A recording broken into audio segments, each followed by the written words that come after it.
आज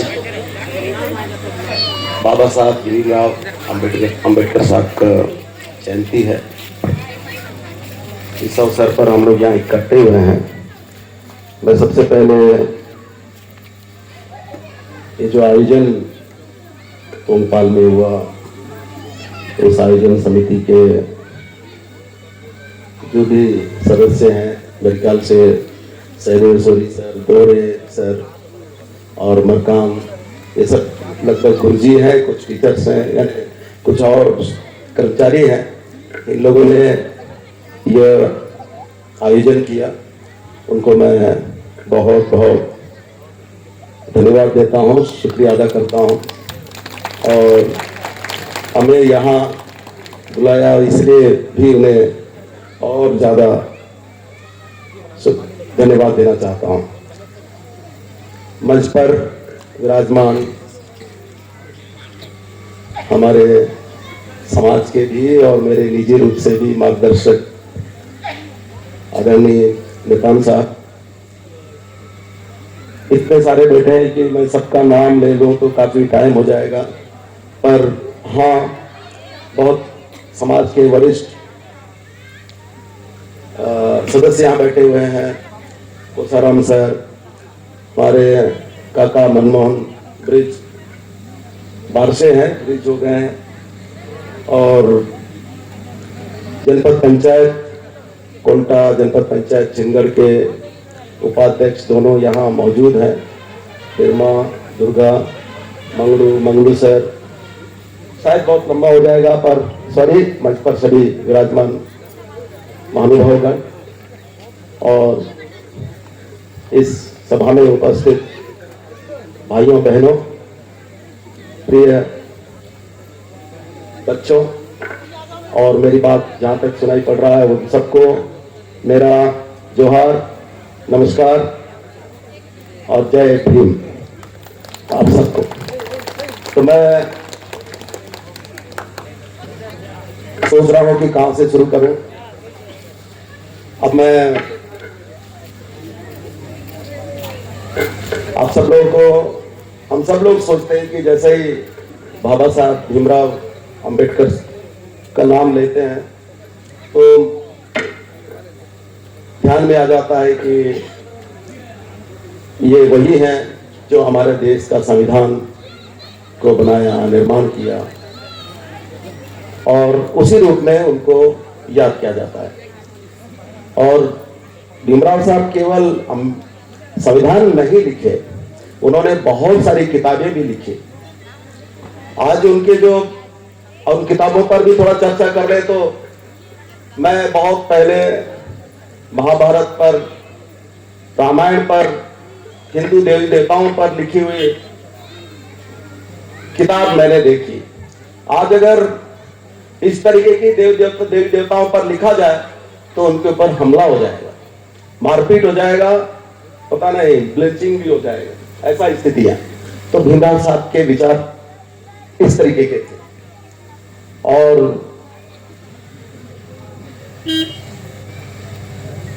आज जब संविधान की बात करते हैं तो हम लोग इस दौर में जी रहे हैं जब संविधान को बदलने तक की बातें हो रही थी। एक साल के अभी कुछ महीने पहले तक, नाम लेना उचित नहीं है, लेकिन जाहिर तौर पर कहा जा रहा था कि नहीं, हमें 400 सीट इसलिए चाहिए क्योंकि हम बाबा साहब भीमराव अंबेडकर साहब का जो लिखा हुआ संविधान है उसको हम बदलने वाले हैं, और उसी के लिए 400 की नारे लग रहे हैं। अब कल्पना कीजिए वो संविधान, जिस संविधान के चलते हम लोग यहाँ बैठ करके चर्चा कर रहे हैं, इस लायक हो चुके हैं कि कम से कम हम पढ़ लिख लिए हैं, नौकरीशुदा हो गए हैं, थोड़ा हम लोग की आर्थिक तरक्की हो गई है, और केवल आरक्षित वर्ग ही नहीं बल्कि सामान्य वर्ग को भी इस संविधान ने बहुत सारा कुछ दिया, उसको बदलना चाहते थे। जो भी एक दौर है, ये भी हम लोगों ने देखा इस दौर में कि बाबा साहब की मूर्तियां तोड़ी जा रही, उनका लिखा संविधान को फाड़ने, जलाने की कोशिश हुई। ये सब आप लोग सब जानते हैं। इस दौर में हम लोग हैं तो विचार करना जरूरी है कि ये समय किस तरह का है। क्या सही संविधान क्या आने वाले समय में बदला ही जाएगा? है ये खतरा? खतरा खत्म नहीं हुआ है। ऐसी ताकतें हमारे देश में बहुत मजबूत हुई है, ताकतवर हुई है। आज जो कुछ हो रहा है देश के अंदर आप देखेंगे तो संविधान के मूल्यों के खिलाफ बातें हो रही हैं और उनको संरक्षण भी मिल रहा है सत्ता की ओर से। ये दौर है, इसको आपको हमको समझना पड़ेगा और जानना भी पड़ेगा। और इसको ना जाने, इसको ना समझे तो फिर हम लोग भीमराव साहब को क्यों याद करते हैं? याद करके क्या करें? सच ये है कि आज भीमराव साहब की प्रासंगिकता भी यही है कि हम उनको इस रूप में याद करें कि उनका जो लिखा हुआ जो संविधान है वो सचमुच आज की तारीख में खतरे में है। आप एक की बात नहीं, कई। और अभी अभी आप लोग ये जो अभिव्यक्ति की आजादी, हमें कोई चीज होता है, कोई दिखता है कि हाँ गलत है तो हमें लिखापढ़ी करनी चाहिए। आजादी हमें संविधान ने दिया है कि हाँ गड़बड़ हुआ तो उसके खिलाफ लिखिए, अगर जो भी असहमति है उसको आप जाहिर करिए। ये सब कुछ संविधान के भीतर है। आप देखिएगा, एक अभी ज्वलन बहुत चर्चा में है, वो भी मेरे से संबंधित मामला है। अब गजब है इस देश के अंदर क्या हो रहा है और हम लोग खुद फेस कर रहे हैं। अब 6 करोड़ 54 लाख रुपए का घोटाला होता है, वो भी क्या तो पत्ता तोड़ने वाले संग्राहक हैं, श्रमिक हैं, उनको मिलने वाला पैसा का घोटाला हो जाता है, हड़प के खा जाते हैं और पता भी नहीं लगता है। और धीरे से वो भी हमारे वक्त के लोगों ने कहा कि एक क्या बोले, उन्होंने, वो फॉरेस्ट डिपार्टमेंट काम करते हैं, उन्होंने बोला कि भैया देखो ना, ये जो इतना सारा पैसा खा गए हैं और पता ही नहीं है, आप ही उठा सकते हैं, आप इसको कंप्लेंट कीजिए। मैंने कंप्लेंट की, प्रेस में बताया, जांच हुई, डीओपो बहुत बड़ा अधिकारी होता है, सस्पेंड हो जाता है। फिर हम लोग प्रदर्शन भी करते हैं कि नहीं, सस्पेंड से काम नहीं चलेगा, बल्कि ये जो संग्रह जिनके पैसे हड़पे गए हैं उनको आपको लौटाना पड़ेगा, उनको देना पड़ेगा। और ये सब चल रहा है। उसी बीच में हमारे प्रदेश का जो एंटी करप्शन ब्यूरो, आर्थिक अपराध के लिए जो जांच करते हैं, वो शाखा है कि जो हमारे घर में छापा मारते हैं, उन्हें कुछ मिलता भी नहीं, कुछ भी नहीं मिलता। क्या ढूंढ रहे थे मुझे नहीं मालूम। बात है कि कंप्लेंट करता हम और जांच कराने के लिए, कार्रवाई करने के लिए लिखने वाले हम, छापे हम ही पर पड़ रहा है उसी केस से संबंधित। ये गजब हो गया। ये दौर है, ये दौर है, आप समझ रहे हैं? आप ये दौर में हम लोग जी रहे हैं। एक तरह से आवाज को दबाना है। आप किसी तरह की बात नहीं कर सकते, आप चुप रहिए, ये बात। और इसके पीछे का मकसद क्या है? इसके पीछे का मकसद बहुत बड़ा है। वो पैसे के बारे में बात नहीं हो रही थी छापेमारी का, वो तो बहाना है। सब छोटे छोटे कर्मचारियों पर छापे डाल रहे हैं। वन विभाग के forest guard, mid guard, forester, अरे इनके पास क्या मिलेगा? मैंने एक एसबी के अधिकारी से पूछा, दूसरे दिन वो मिलने आया, हमारा एक ट्राइबल लड़का है जसपुर का। बोले क्या तुम लोग कहाँ यार, 3-4 दिन से यहीं पड़े हो, बताओ क्या कर रहे हो? तो बोले एक आज कहाँ गए थे? बोले तो क्या नाम, दोरना पाल गया। बोले क्या करने गए? तो बोले नहीं, एक फॉरेस्टर है, उनके घर में हमें जांच करने के लिए भेजा गया। तो क्या मिला यार? बोले क्या मिलेगा सर, वो बहुत छोटा सा मकान, तो उनकी बेटियां थी और वहां कुछ नहीं, वो पी के तो बर्बाद है। और उसका क्या मिलता? बोले क्या जांच कर रहे हो, क्या तमाशा है ये? तो बोले हमें कुछ समझ में नहीं आ रहा है ये क्या हो रहा है। तो ये सब हो रहा है। यहां हम लोग देख रहे हैं कि बड़ी बड़ी मछलियां जो पूरा बस्तर को, छत्तीसगढ़ को लूट रहे हैं, उन पर कोई छापे नहीं है, कोई छापा नहीं है।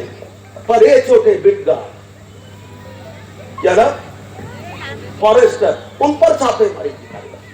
ये अजीब दौर है।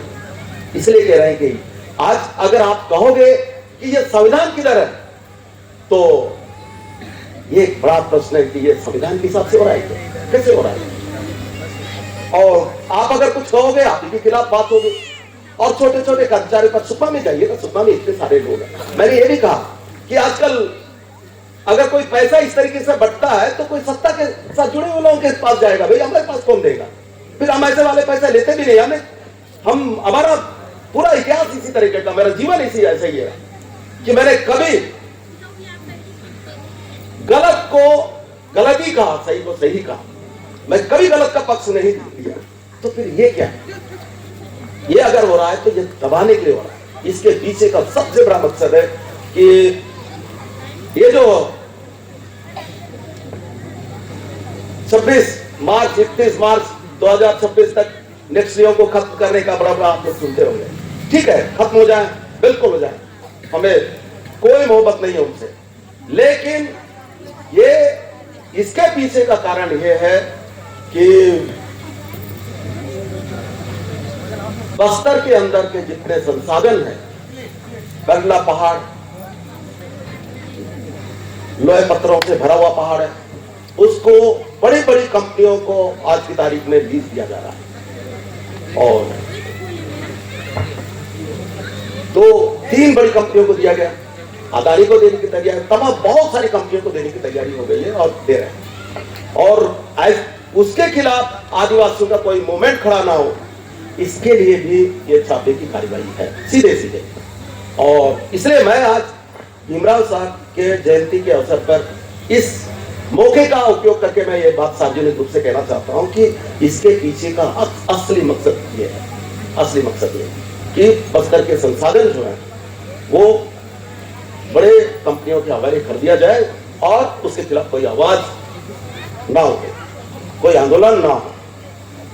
इसके पीछे का असली कारण ये है। तो मैं आज की तारीख में आप लोग सुनते रहते हैं बस्तर पंडुम सरकार ने बहुत मनाया। तो हमारे यहाँ पंडुम किसी को खाने के लिए,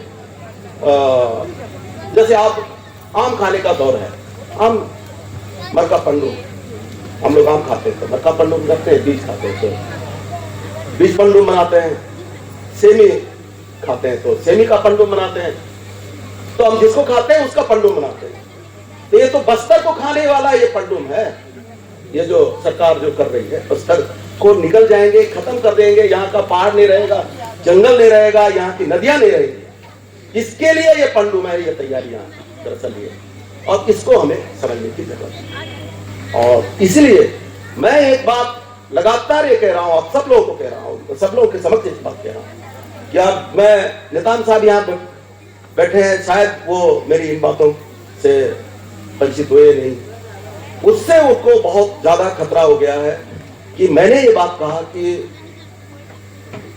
इसी संविधान के अंदर एक कानून बना, पेशा कानून, वनाधिकार मान्यता कानून भी है 5वीं अनुसूची के अंतर्गत। और ये कानून हमें ये अधिकार देता है कि अगर कहीं कोई खदान चालू करना है तो उसको ग्राम सभा से अनुमति चाहिए। तो ग्राम सभा से अनुमति, मतलब हर जगह अगर खदान खोलना है तो ग्राम सभा की अनुमति चाहिए। तो अभी जहां जहां खदानें चल रही है वो फर्जी तरीके से कैसे भी ग्राम सभा कर दिया गया। तो मैं कहता हूं कि क्या वो केवल हमारे जो गांव के लोग हैं, हम लोग केवल प्रस्ताव देने वाले हैं क्या? प्रस्ताव दें और बाकी सेठ लोग और कंपनी वाले मजा लें, ऐसे कैसे हो सकता है? हम लोग भी उसमें, हम क्यों मालिक नहीं बन सकते उस खदान के? क्यों नहीं होना चाहिए? अगर आरती स्पंज को गुमियापाल का पहाड़ दिया गया तो उस पहाड़ को हमारे लोग भी तो खोद के बेच सकते हैं। क्यों आरती स्पंज को जाएगा? क्यों मित्तल को जाएगा? क्यों अदानी को जाएगा? हमारे लोगों को इतना सक्षम बनाया जाए। दुनिया भर के फंड्स, ट्राइबल फंड्स को इधर उधर करते हैं, वो थोड़ा बहुत टेक्नोलॉजी हमें दे, पैसा भी दे, टेक्नोलॉजी भी दे। हमारे लड़के कर सकते हैं, फर्म बनाकर, कंपनी बनाकर, क्यों नहीं कर सकते? हमारी संपत्ति है, हमारा धन है। हजारों वर्षों से हमारे पूर्वजों ने इस जंगल की, इस पहाड़ की रखवाली की, और उसको इस तरीके से दूसरे लोगों को कैसा सोच सकते हैं? अगर अब ये ये तैयारी होनी चाहिए कि हम किसी कदान को हम नहीं देंगे, हमको देंगे, बिल्कुल। जो माइंस है उसको एक ना एक दिन तो खोद के ले जाएंगे, पर उसमें हम लोग को देंगे, हम लोग बेचेंगे जो भी रहता है। ये हम कहना शुरू किए, इसका भी डर दरअसल बड़े बड़ी कंपनियों को होने लग गया। ये छापेमारी के पीछे का कारण भी है। इसलिए मैं ज्यादा वक्त नहीं लूंगा, पर मैं इसलिए कह रहा हूं कि ये अजीब दौर है, बहुत विकट दौर है ये, और ऐसे कालखंड में जी रहे हैं जहां संविधान की धज्जियां उड़ाया जा रहा है पूरे देश में, और यहाँ पे भी ये सब चीज तो दिख रहा है। और क्या, इसलिए आज भीमराव साहब का को याद करना बहुत जरूरी है। हम लोग तो ये सब पूजा पाठ, खुद भीमराव साहब इसके खिलाफ थे। कभी ऐसा ना हो कि हमें हमारी पूजा हो, उसके पक्ष में वो कभी नहीं थे। तो मैं चाहता हूं कि भीमराव साहब के जो मूल्य हैं उसको हम लोग आत्मसात करें, सीखें, समझें, उनका अनुकरण करें। यही आज की सबसे ज्यादा जरूरत है इस देश की, इस समाज को। मैं और ज्यादा कुछ ना कहते हुए, टाइम हो रहा है, काफी वक्त हो गया, मैं पुनः आयोजन समिति को बहुत बहुत धन्यवाद देते हुए अपनी बात यही समाप्त करता हूँ।